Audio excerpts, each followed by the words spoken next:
राधे राधे। जय गुरुदेव। सभी संत महापुरुषों के चरणों में कोटि कोटि नमन। ज़्यादा परेशानियां हमें बहुत समझदार बना देती हैं।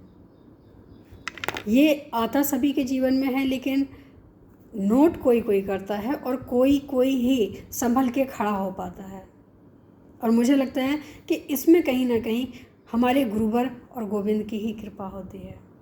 जीवन में अगर हम विपरीत परिस्थिति में खड़े हुए हैं और अच्छा सोचने की, अच्छा करने की क्षमता रखते हैं, तो इसमें भगवान की बहुत बड़ी लीला होती है और गुरुवर का बहुत बड़ा आशीर्वाद होता है। सबसे पहली बात तो हमारी बुद्धि काम करनी छोड़ देती है जब विपरीत परिस्थिति आती है कि हमें करना क्या चाहिए, हमें क्या नहीं करना चाहिए। उसी समय हम ऐसे ऐसे रास्ते हमारे सामने आते हैं कि हमें कौन सा रास्ता चुनना चाहिए और क्या करना चाहिए। अगर हमारे ऊपर 3 लोगों का हाथ है तो हम रास्ता गलत नहीं चुनेंगे। हाँ, समाज है, ताने भी मारेगी, गलत भी ठहराएगी, लेकिन जब हम गलत नहीं हैं तो हमें उस चीज़ का जवाब चुप रह के देना होगा, क्योंकि बोला हुआ जवाब गलत भी हो सकता है, लेकिन चुप रह के आगे आने वाला समय जो होता है उसमें अगर स्वयं जवाब दिखे तो वो ज़्यादा बेहतर होता है, क्योंकि बोल के हम किसी को चुप नहीं करा सकते हैं। खुद का चुप रहना बहुत ज़रूरी है।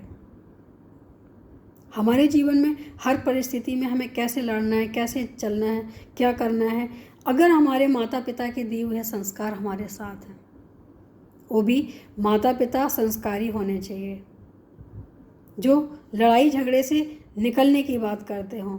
ऐसे माता पिता ना हों जो लड़ाई करने की ही बात करते हों, क्योंकि इधर हमने देखा है हर तरह के माता पिता देखे गए हैं। और जहाँ हर तरह के माता पिता होते हैं, इसी वजह से ये हमारे सबके अपने विचार अलग होते हैं, सबकी अपनी बुद्धि अलग होती है, सबके अपने संस्कार अलग होते हैं, तो कहीं ना कहीं हर चीज़ देखने को मिलती है। लेकिन अगर माता पिता के दिए हुए संस्कार ये कहते हों कि झगड़े से चुप्पी अच्छी, चुप्पी मतलब ये बिल्कुल भी नहीं है कि कोई कुछ भी बोलता रहे तुम चुप रहो। हाँ, उस गलत बात का सही जवाब भी देना ज़रूरी है। ऐसा माता पिता ने नहीं सिखाया, लेकिन ऐसा समय ने ज़रूर सिखाया है। चुप रहना गलती की निशानी मानी जाती है, तो गलती की निशानी लोगों को देने से अच्छा है कि 10 बात का एक जवाब दो, लेकिन सही और सटीक होना चाहिए। ऐसे ही जो समय है हमारा, उसका एक ही उपाय है, एक ही जवाब है कि घर से हमें बाहर नहीं निकलना है। कोरोना जैसा वायरस हमें हराने की कोशिश कर रहा है, लेकिन हम कब हारेंगे? जब हम घर से बाहर निकलेंगे तो हम हारेंगे, क्योंकि हमारा संपर्क होगा फिर किसी ना किसी से। लेकिन अगर हम घर में सुरक्षित हैं तो फिर हम कैसे हारेंगे? तो कहीं ना कहीं अपना कवच खुद देखना होता है, खुद चुनना होता है और उसी हिसाब से आगे चलना होता है। अगर अच्छे माता पिता मिलते हैं तो ये भी भगवान की बहुत बड़ी कृपा होती है। भगवान जैसा चाहते हैं हमारे साथ, हमारे कर्मों द्वारा जो हमें पिछले कर्मों से जो भी मिलता है, माता पिता भी हमें पिछले कर्मों के हिसाब से ही मिलते हैं, क्योंकि उनको पता है कि इसका भविष्य कैसा होने वाला है। जब हम पैदा होते हैं तभी हमारा मरने तक का पूरा हिसाब किताब होता है कि हमें कब क्या करना है, कैसे करना है। उसी हिसाब से हमें माता पिता का भी साथ मिलता है, क्योंकि भगवान जानते हैं कि हमें इससे करवाना क्या है।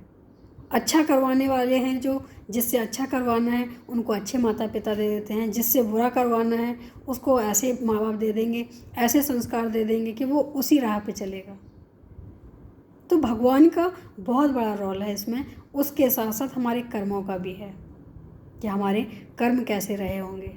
हम किसी कहते हैं ना कि किसी के माता पिता को देख लो बच्चों का पता चल जाता है, और बच्चों को देख लो माता पिता का पता चल जाता है, क्योंकि ये एक ही तरह के होते हैं। दोनों को देखने की आवश्यकता ही नहीं है, देख के पता चल जाता है कि माता पिता कैसे रहे होंगे। तो अगर भगवान को कुछ अच्छा करवाना है तो वो ऐसे ही माता पिता ढूंढते हैं।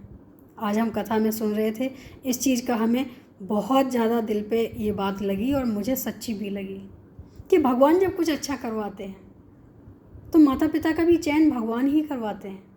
कि आज हम इनको माता पिता अगर ऐसे देंगे तो इसके संस्कार भी तो वैसे ही होंगे। जो संस्कार ऐसे होंगे तभी तो ये आगे चल के हमारा कार्य कर पाएगा जो हमें इससे करवाना है। तो माता पिता का रोल बहुत ज़्यादा होता है।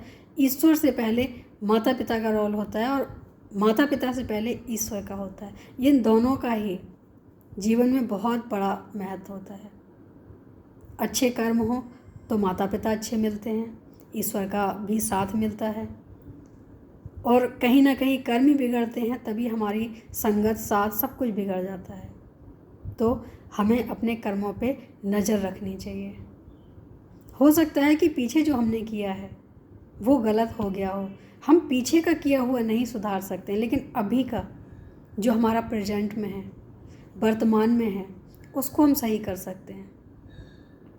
क्योंकि वर्तमान हमारा भविष्य बनाता है। ये सबको पता भी है और हम कितनी बार ये बात बोल भी चुके हैं कि हमारा भविष्य अगर कोई तय करता है तो हमारे आज के कर्म ही भविष्य तय करते हैं। अगर वर्तमान अच्छा है तो भविष्य भी अच्छा होगा। वर्तमान में हमने कुछ अच्छा किया है तो हम बिल्कुल निडर हो जाएंगे क्योंकि हमें पता है हमने कुछ गलत नहीं किया है। अगर हमने वर्तमान में अच्छा नहीं किया है तो हमारे अंदर भय रहेगा, कहीं ना कहीं हम भयभीत रहेंगे क्योंकि हमें पता है अपने कर्मों से ज़्यादा अपने कर्मों को अपने से ज़्यादा सिर्फ दो ही लोग जानते हैं, एक आत्मा, एक परमात्मा और हमारे गुरुवर। महान गुरुवर अगर मिलते हैं तो वो भी हमारे कर्मों का हिसाब रखते हैं। हमने कब कौन सा कर्म किया है, वो अच्छा है या बुरा है, उसका हमें क्या फल मिलने वाला है। अगर वो शिष्य समर्पित है और कभी गलती से अगर कुछ हुआ है गलत तो उस समय भगवान गुरुवर के रूप में आके उनको वो सचेत कर देंगे कि यहाँ गलती हुई है, अभी सुधार सकते हो और सुधार लेनी चाहिए। क्योंकि जीवन हमेशा गलतियाँ करते रहो ऐसा ही नहीं, और हमेशा सही कार्य करते रहो ऐसा भी नहीं। गलतियाँ सबसे होती हैं। इंसान का अगर शरीर मिला है तो कहीं ना कहीं गलतियाँ भी होंगी, कहीं ना कहीं अच्छे भी काम होंगे, लेकिन अपनी गलती को समझ जाना और उसको सुधारना ये हमारे जीवन का सबसे बड़ा लक्ष्य होगा। वो गलती बिल्कुल नहीं होती जो एक बार होके हम उसका पछतावा करते हैं। आगे ना गलती करने की हम एक अपने आप में संकल्प लेते हैं। हाँ, गलती बार बार करना वो आदत में आ जाता है और जो आदत में आ जाता है वही हमारे कर्म खराब करता है।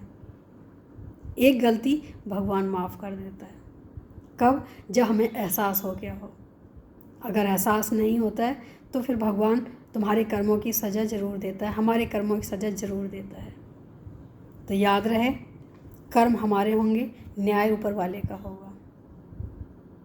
इस महामारी से हमें बहुत कुछ सीखने को मिलता है। और अब बहुत से लोग ऐसे होंगे जो खुद कहते होंगे कि मैं भगवान को नहीं मानता हूँ, लेकिन अब मानेंगे। क्यों? क्योंकि अब भगवान के अलावा और कोई दिख भी नहीं रहा है। कोई ऐसा नहीं है जो आके ये कह सके कि हम सबको सही कर सकते हैं। कहीं ना कहीं भगवान की लीला ही है। जो नहीं मानते थे वो भी मानेंगे। भगवान है, इस चीज़ का अब प्रत्यक्ष लोगों में दिख रहा है। जो नहीं मानते थे उनके लिए, जो मानते थे उनके लिए तो पहले भी थे भगवान, आज भी हैं और आगे भी रहेंगे। तो अपने कर्मों पे नज़र खुद रखें, भगवान से नहीं कर्मों से डरें। आज के लिए इतना ही। राधे राधे, जय गुरुदेव।